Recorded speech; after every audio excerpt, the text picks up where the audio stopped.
Right, we've got this basic report that shows all of the products, and I'm just going to make one change to what we did, is that I'm going to take those page breaks off.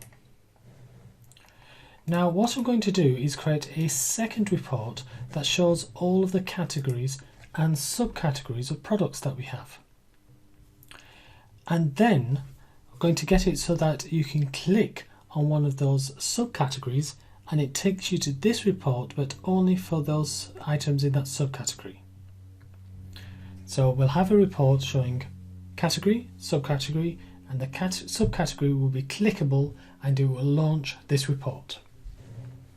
So first of all, we need a new data set. So the data set is going to be based on our previous data source, and this is going to be called product categories.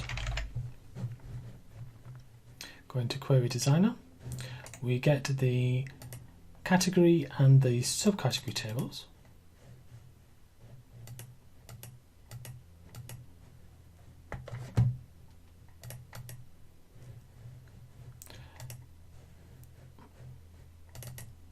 And straight away you will see that the computer has worked out that there is a connection between them.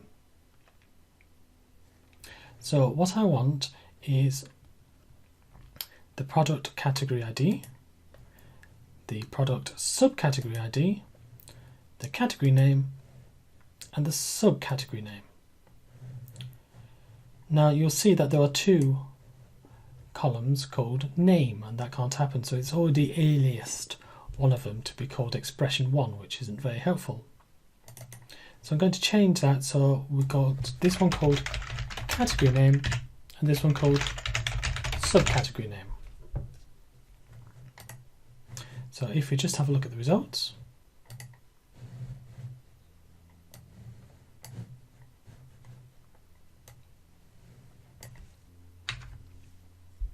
we can see that there are bikes, and there are mountain, road and touring bikes. We've got components, we've got clothing, and we've got accessories.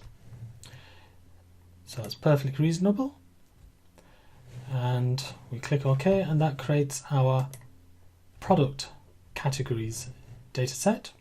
We'll now just use the we're going to use the report wizard as we did first time, just because it saves us a little time later. So I'll just copy the SQL code. So we're using the wizard.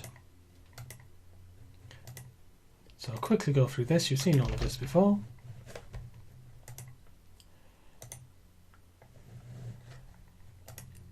I'm not going to include the IDs, but I need them myself. So I'll have category as a group and subcategory as the details. Make it stepped, and don't need drill down. And we call this product categories. Click finish.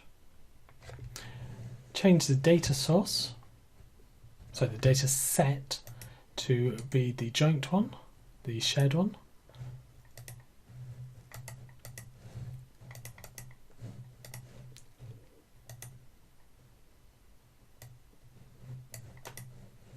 Just make these a bit wider, and we can now preview what we've got.